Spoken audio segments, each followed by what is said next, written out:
Welcome back to Duckman Cycles of VW Garage. I'm your host, the Duckman. We're back today with my 1956 Volkswagen Beetle Oval, which is Eleanor, which you see standing up there behind me up there on the stilts. And behind me is the Irs Floor Pan that I built for her with the modified 944 rear suspension on there. I felt I wasn't done with this, and about a year ago I started ordering some parts up for this thing because I had some more plans for the chassis and what I wanted to do with it. If you asked me just over a year ago what this thing was, I wouldn't have any idea. And even looking at it now, it's pretty clever what it is, and I'm kind of surprised Volkswagen didn't build this into the chassis to begin with. But this, with its flappy parts here, and bolts on the bottom, and inside of here you see some splines. Now we're going to demonstrate what this is today and exactly how it's used, and I'm going to try to get it installed in one day. Today's my day off, so let's see if I manage to stay off today, or if somebody's going to harass me and try to get me to work. Thanks for watching, you guys. I really enjoy it when you like, comment, and subscribe. Don't forget to leave a comment in this video. Post your guesses to exactly what this thing is. Don't forget, I do have some other YouTube channels. Aside from Duckman Cycles, I also have VV the Duck VV, and I have Skeeter the Duck. So if you want to subscribe over to those channels, you won't miss a thing. Some of the stuff that I do, I'll crisscross channels with on occasion. I also do have a Facebook page, so go on up to Facebook and join the group. You can find it by going to Facebook search box at Duckman Cycles of VW Garage and join that group. Get added in there, and you'll see discussion about this project as well as many others and whatever else people are sharing. And I think we have close to about 250 members or so, and it's climbing pretty quickly.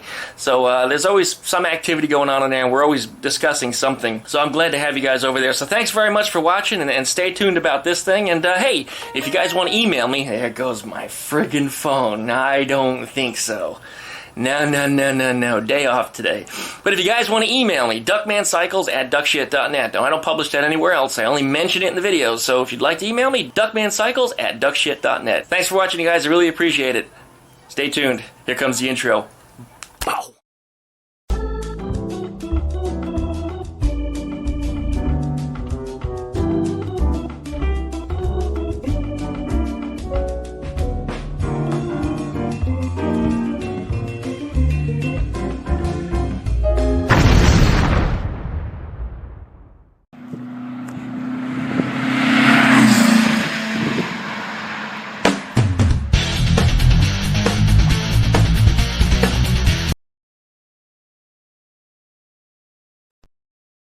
Anyways, we're back. It's a beautiful day here in Florida. It's about 70 degrees out right now. I mean, I can't believe this. The humidity is down really, really low. There's always some idiot booming the music down the street. This is Pensacola, so you can't help that. I mean, the humidity is probably about 50%, so I mean, it's nice and dry out, and it's beautiful. Standing in the sun, it's hotter than hell. I mean, you might as well just be sitting in the desert of Arizona. But as long as you're in the shade, I mean, it's beautiful. The breeze is blowing, and it's just generally a nice day. The temperature's supposed to go up to about 90, but we'll see where it winds up at. But with the low humidity, and if I'm working in the shade, I'll be just fine. Not a big deal at all. That's Eleanor behind me, and if you remember, Eleanor was a storm-damaged car. I mean, she was under 6 feet of seawater due to Hurricane Ivan, and she was left there to sit under that seawater for a couple days until the storm subsided, and then the car was left outside for 10 years before I got it. When I got it, everything on it was destroyed. I had to replace or rebuild just about every part on it. I didn't want to use original parts because if I use original parts, I'm taking them out of the pool from somebody that can actually restore a proper 1956 all-stock OEM Beetle. And this car I knew was never going to be that. I mean, it's way too far away. So using what I had and whatever I could find locally, I put the car back together. I tried to keep it looking like a 56. I'm trying to make it look like it was like an OEM car from 1956 if Volkswagen were to have built a sports edition. And that's kind of what I'm doing on this here. And of course, I'm building a nice IRS chassis to go with it, so that way the car is not only going to look really cool and look really sporty, but it's actually going to drive really well. These IRS chassis platforms, they handle a whole lot better than the swing axle. So I'm really excited to get this thing together. So let's go ahead and start pulling some stuff apart and see where we're going to wind up at today. Well, the first thing we got to do today is we've got to get this pan up on the rotisserie because I'm going to have to weld down some of the underside of it and then the top side of it and the back side of it and, just all over the place. And it's going to be really difficult to do with the pan on the ground. So I'm going to go ahead and get this thing lifted up. The first thing we're going to do is we're going to pull the engine and transmission out of it. We're going to pull off the wheels, drop the front beam, pull off the trailing arms, and I should be able to accomplish that all pretty quickly. I mean, the front beam comes off with just 4 bolts, and I can leave the wheels on it to make it easy to roll it around. And the back trailing arms, you saw me pull that apart before. They're not too much to it. I mean, there's 4 bolts on each side and then 1 pivot bolt right there in the middle. And then that comes out. We'll take care of that accordingly. But yeah, let's go ahead and start tearing some shit apart. Alright, we're going to pull out this engine and transmission here, which really isn't being held in by much. Just gravity. I think that was a good start. Here's the empty sway bar that's probably going to go on here. This is actually an empty one, and using the 944 suspension, it doesn't look like it's going to fit quite properly, so I'm going to have to come up with either a mount for it or get something else. And there goes my phone again. I'm not working today. Leave me alone. Alright, it took me a while to dig it out, but that is an engine mount. And it's attached to a piece of angle iron, which I screwed into the frame horns where the transmission normally attaches its rear mount to. This will allow me to get it up onto a engine stand, and then I can pivot it, just like a rotisserie. The front is a little bit different. We're going to get up there in just a second, but the axle beam is going to come off, and then a similar mount to that is actually going to attach to the front axle beam. Alright, I took off the trailing arms from both sides, and I pulled off the wheels, the brakes, you know, all that stuff has been removed, and actually the pan chassis gets really light at that point. So I picked it up, and I slid the stand right up and over the pivot point right here.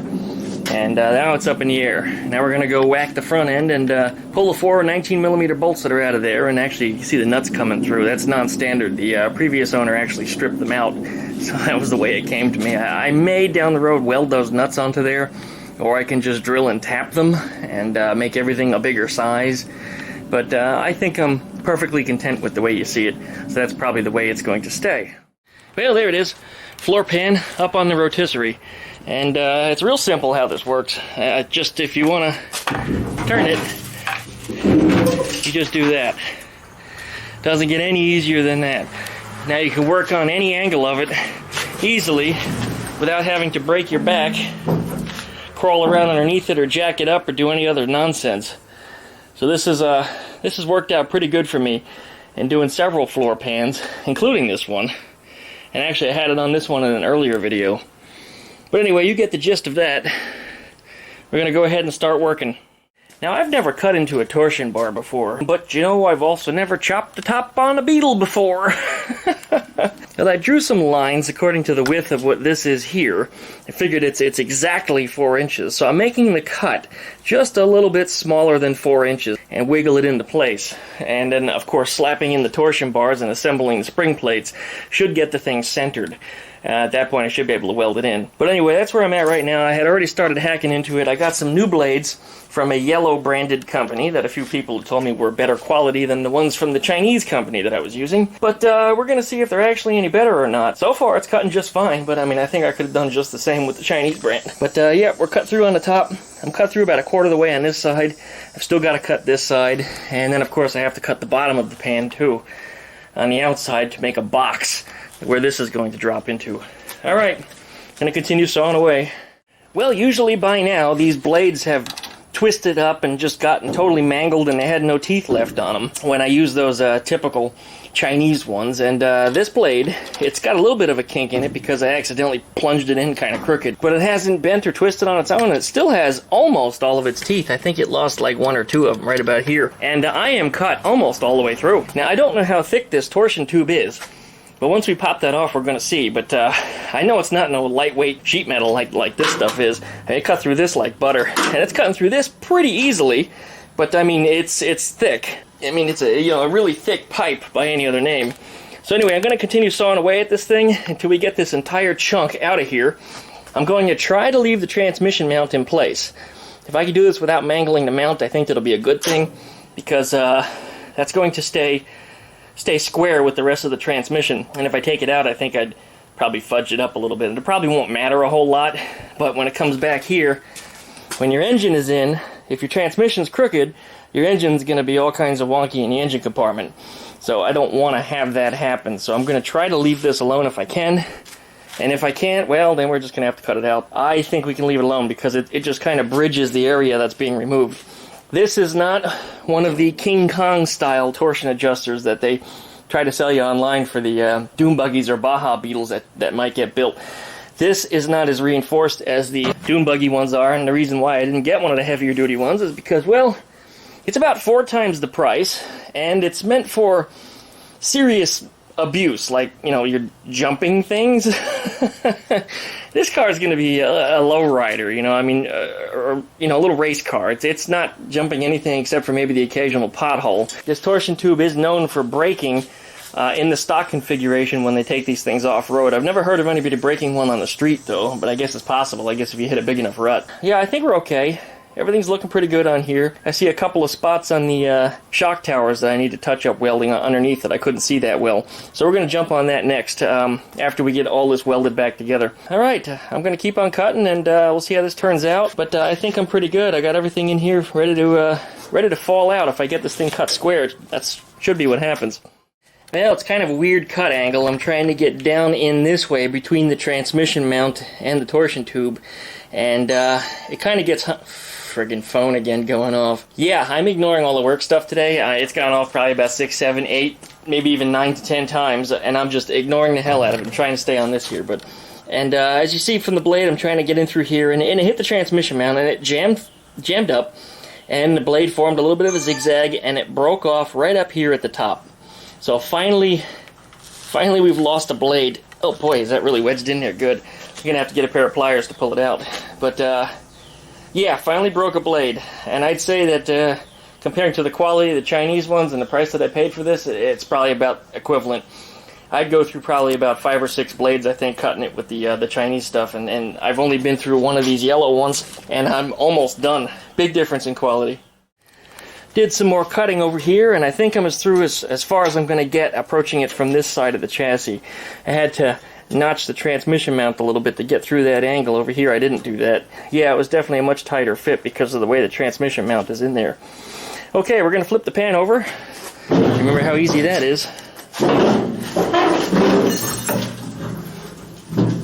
And then we're going to look in the bottom here.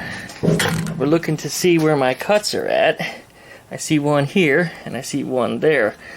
And I have to continue them through and cut out a... Unbelievable, that phone just doesn't stop. Where are you? It might as well just be a jealous girlfriend. It just doesn't stop. Well, they can suck my balls. Back onto this here. We're going to continue cutting through here, going this way. I'm going to walk around the other side, stand over here, and cut that way into the chassis. I think once I get through here, this whole thing will come out like if you ever heard of a Cuban necktie. Let's just say it's not something that you ever want to have. But that's kind of what it'll look like, I think. This whole thing here will come out. And get that chopped out of there and see how this turns out. I cut through on the underside here, and I mean, I didn't have to cut much at all. Maybe 1/8 of an inch to 1/4 of an inch. I mean, it wasn't much. And the center of the tube has come loose.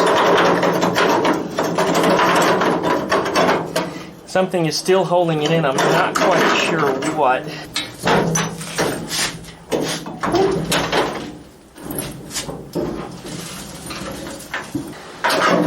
It looks like it's actually a piece of the torsion tube.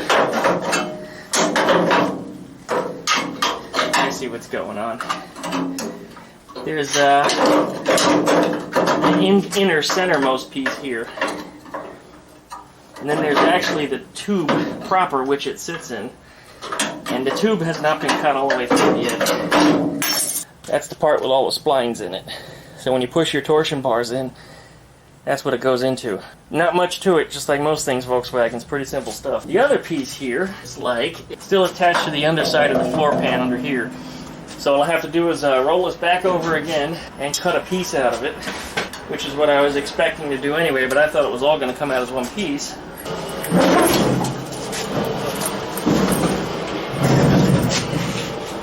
Okay, the last piece of the tube is actually welded right into here, and that's what's going to need to come out now. I could plunge cut it with the Sawzall and cut right into it this way, but I think plunge cutting it is going to be a little difficult to do because the metal's kind of thick. So I think I'm just going to take the angle grinder and just make a line right across it. Well, we've got that completely cut away. It's kind of interesting that it came out in 2 pieces like this. This is actually the inner torsion tube. This is where the transmission nose cone goes through in this hole here. So the pan is upside down, but right now we're holding this right side up. Kind of neat that is how that torsion bar is manufactured. I guess they heat it and pinch it in the middle where the splines are at. That's junk now. Now this I already know is not going to drop in on the first try. Sometimes I impress myself. I was actually going to wrap some tape around the torsion tube and then cut along the edge of the tape line, so that way I got a nice straight cut. Something whenever I cut with a Sawzall, it always manages to go one way or the other. Especially when cutting through a tube, you'll find one side of the tube will go one way and the other side will go that way, and then when you get to the other side, the cuts don't match up. Well, in this case, everything's perfect. I mean, just perfect the whole way around. I mean, there's like no gap at all. It doesn't quite press in all the way because I have to cut out some more of the I'm going to call it the floor of the floor pan. This is the floor of the tunnel, I guess you'd call it. I got to cut out a section out of here like this, so that way it can be pressed properly into place, and then I can get a couple tacks all the way around it, and then I can remanufacture this section here from the pieces that I cut out. So I think that should be able to be made to work. And I'm not seeing any reason this will be a problem. This is nice, heavy, thick gauge stuff, so I can turn the welder way up, and I'm not going to worry too much about burn through. This is going to go together real quick and easy after this. Once I've got it to that point, what I'm going to do is I'm going to put the torsion bars in place and screw the spring plates in, and I'm hoping that should center that, or at least hold it into center to where it needs to be, so that way everything should align properly. Now, these things don't come with instructions, and there's very, very few people on the internet that have used one of these. Pretty much in this case, what you see is what you get. Okay, I've cut that box out of here like we discussed, and then I went ahead and actually whacked it so it went in kind of at a 90 degrees. It has a little bit more of a taper than that, but now when this is in place, I can actually weld it right to that. And this is really nice because these screws and bolts and things that go into here, they'll be nicely recessed in the body, so that way they won't bottom out and get caught on anything. So I think that that worked out pretty good. Right now I've got the torsion bars in place, and I use the old Beetle ones in case I scratch the shit out of them, because remember we discussed that. If you scratch these, they break. They do have a pretty good heavy plastic coating on. It's not really paint, it's more like a plastic coating, and that's pretty good about protecting them. But I figured, better be safe than sorry. I wouldn't have to invest in a brand new set of 944 torsion bars all over again. I'm going to go ahead and start tacking this thing into place. Once I've got that welded into place, I'm going to do a little bit more cutting around the sides here, and I'm going to weld in some wings, so that way this gets all boxed and closed. But I think I like what I see. Yeah, this is good. Okay, we have got that tacked into place, and just to show a demonstration here, there's the little spoons that are in there, and that's how it actually works. When you tighten the screw from the underside of the chassis, it'll actually cause the spring plate to drop, thus raising the car.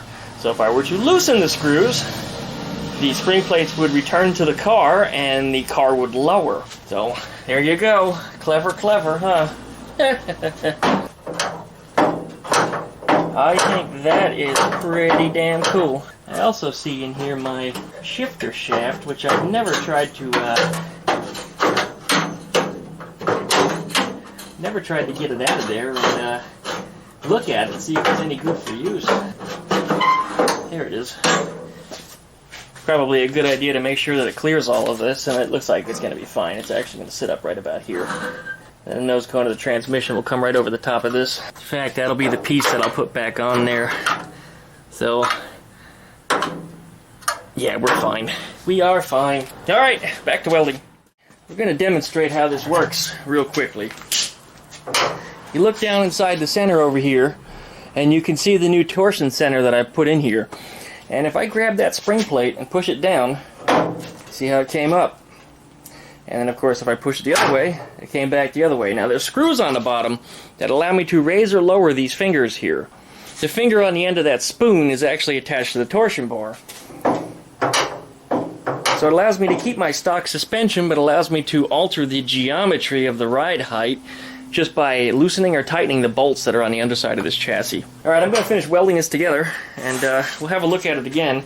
But currently everything is installed and everything is aligned, And this is good. Everything's centered properly, and it's actually really easy to slide the torsion bars in, even though they no longer have that beautiful tapered tube that the stock torsion bar had. It didn't matter in this case. They're still really, really easy to push in there and get aligned. Alright, just about got the old top side together. The bottom side I still have to do a little bit of fab work. I'm beginning to run out of time because I've got a movie show time to make it to. Tonight it's going to be a bunch of filthy-minded puppets. Right up my alley. I'm going to flip this thing over. We're going to try to box in the bottom as much as we can. And I really didn't want to leave this car outside, but it looks like the pan is probably going to stay outside tonight until tomorrow when I can get this thing reassembled. I think we got a pretty good video for today, though, so we're going to go ahead and flip this pan over and box in the bottom as much as we can. Well, I just looked at the time, and it looks like I have to be at the movie in about an hour, so that's about how long it's going to take to clean everything up. So we're just going to stop right where we're at. We're going to come back to this one in the next part. Thanks you guys for watching. As always, please like, comment, and subscribe. Pluck that little dingle belly down there next to the subscribe button, and make sure you check out my other channel. Besides Duckman Cycles, there's also VV the Duck VV and Skeeter the Duck. And you want to get on there for sure, because sometimes my videos will crisscross between channels, so you don't want to miss a thing. Don't forget to check out my Facebook group page.